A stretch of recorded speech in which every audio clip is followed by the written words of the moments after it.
દારૂબંધીને છૂટ આપી દેવી જોઈએ એવો એક વિડીયો મેં બનાવ્યો. ત્યાર પછી ઘણા લોકોના મેસેજ આવ્યો મારી ઉપર, અને ઘણા લોકોએ ફોન કરીને પણ કીધું કે તમને આટલો બધો શું શોખ થાય કે આ દારૂની તમે છૂટ કરાવવા માગો છો. તો મારે એ લોકોને ખાલી એટલું જ કહેવું છે કે અમે દારૂના પ્રચારક નથી, અમને કોઈ એવો શોખ નથી કે અહીંયા દારૂની છૂટ થઈ જાય, અને દારૂબંધીના વિરોધી પણ નથી. દારૂબંધી હોવી જોઈએ, પણ દારૂબંધી હોય તો દારૂ મળવો ન જોઈએ એવી દારૂબંધી હોવી જોઈએ. આ તો ખાલી દંભ છે. કેટલાય હજાર કરોડનું રાજસ્વ આપણી સરકાર ગુમાવે છે. અને રહી વાત ગાંધીજીની, જો ગાંધીજીનું ગુજરાત છે તો ગાંધીનગર ગાંધીજીનું ગુજરાતમાં ન આવે.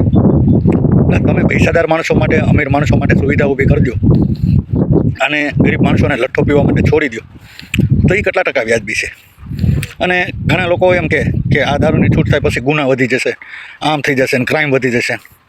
એટલે આ ગોવા છે, ગોવા એ ભારતનું ક્રાઇમમાં સૌથી છેલ્લી કક્ષાએ આવતું છે.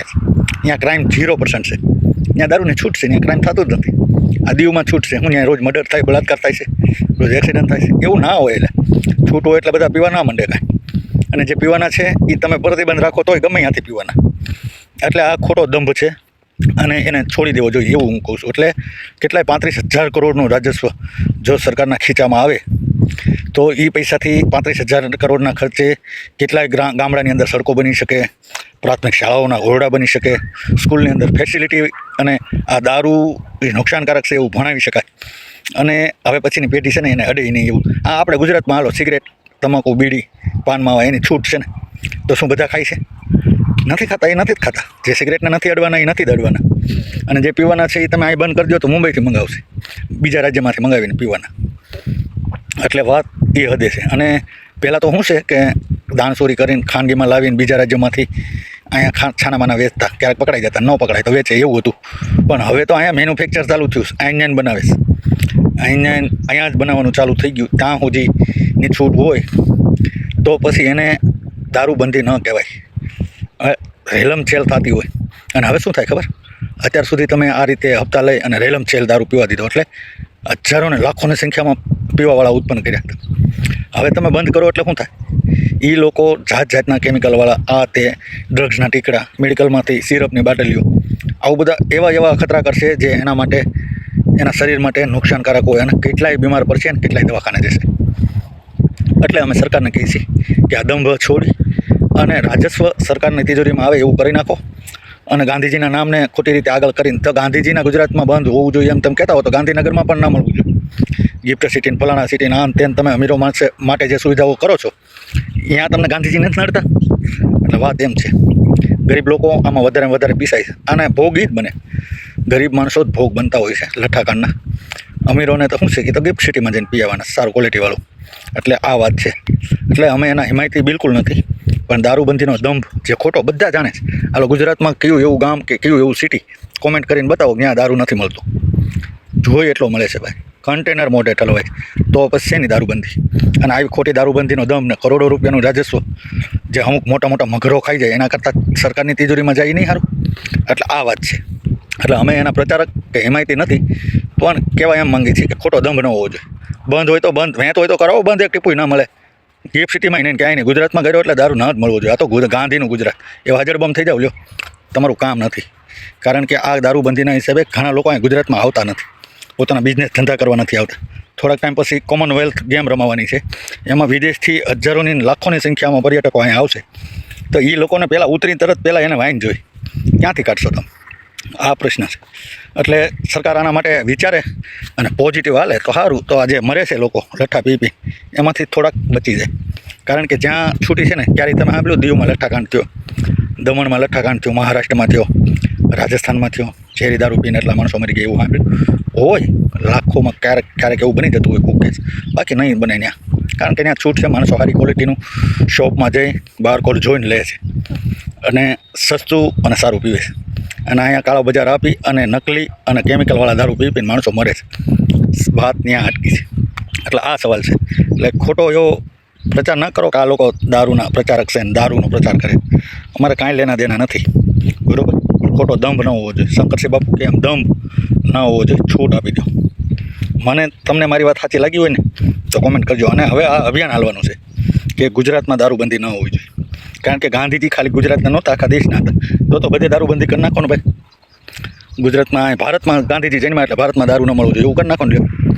એવું ના હોય. તમે આ બધું ડીંડક હજારો કરોડનું રાજસ્વ પોતાના ખીચામાં નાખવા હાટું તમે આ ડીંડકને હાંકી રહ્યા છો. આ હાવ ખોટું ડીંડક છે.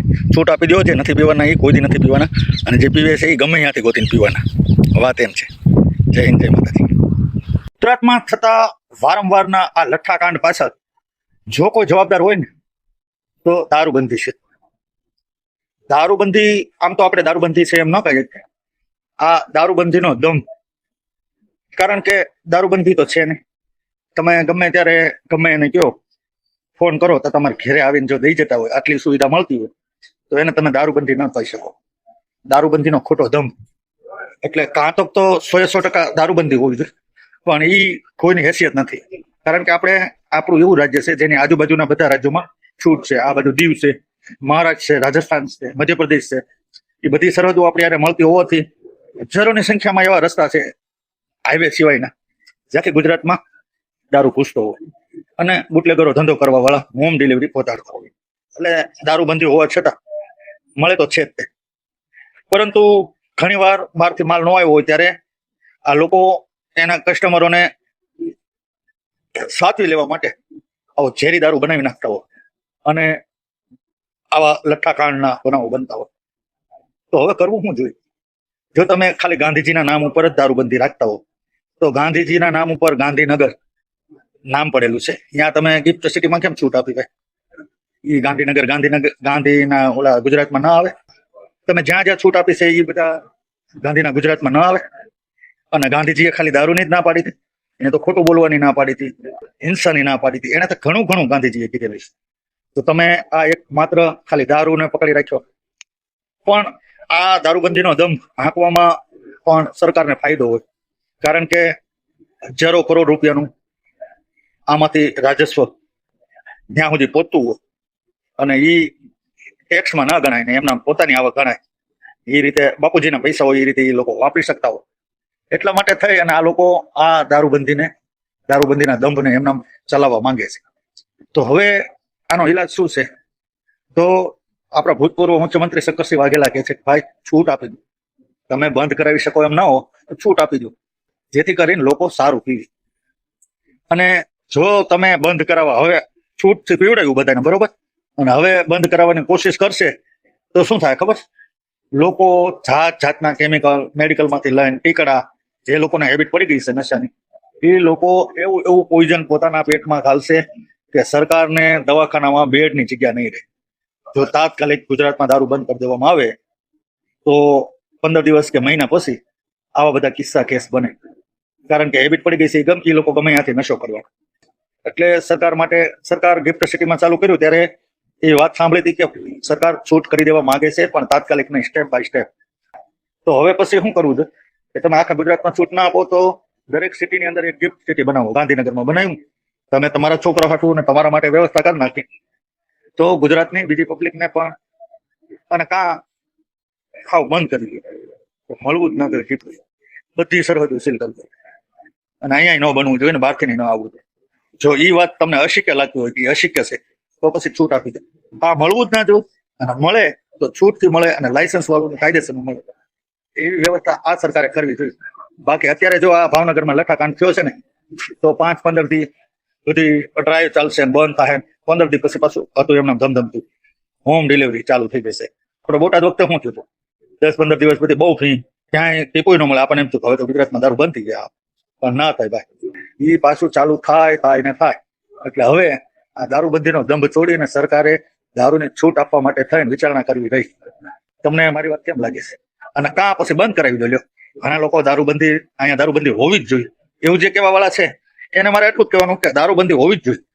તો દારૂબંધી હોવી જોઈએ તો પાછો દારૂ મળવો પણ ન જોઈએ ને. દારૂબંધી હોવા છતાં દારૂ તો ખટેરા મોઢે કન્ટેનર મોઢે ગુજરાતમાં આવે છે, જયારે જેટલો જોઈએ એટલો મળે છે. તો આ ખોટી દારૂબંધી ન હોવી જોઈએ. આપણે દારૂબંધી યારે વિરોધ નથી, દારૂબંધી હોય અને દારૂ ના મળતો હોય તો બહુ સારું કહેવાય. પણ દારૂબંધી હોવા છતાં જોઈએ એટલો મળતો હોય તો પછી દારૂબંધી રાખવાનો કોઈ મતલબ રહેતો નથી. એટલે આ ખોટો દંભ છોડી અને કા છૂટ આપી દો અને કા બંધ કરાવો. તમને મારો વિડીયો કેવો લાગ્યો મિત્રો? કોમેન્ટ જરૂર કરજો અને સાચી વાત લાગે તો શેર કરી દેજો. જય હિન્દ, જય માતાજી. જો હજી લોકો આવા લઠ્ઠા કાંડથી ન મરે એવું ઈચ્છતા હો તો આ વિડીયોને શેર કરી દીજો.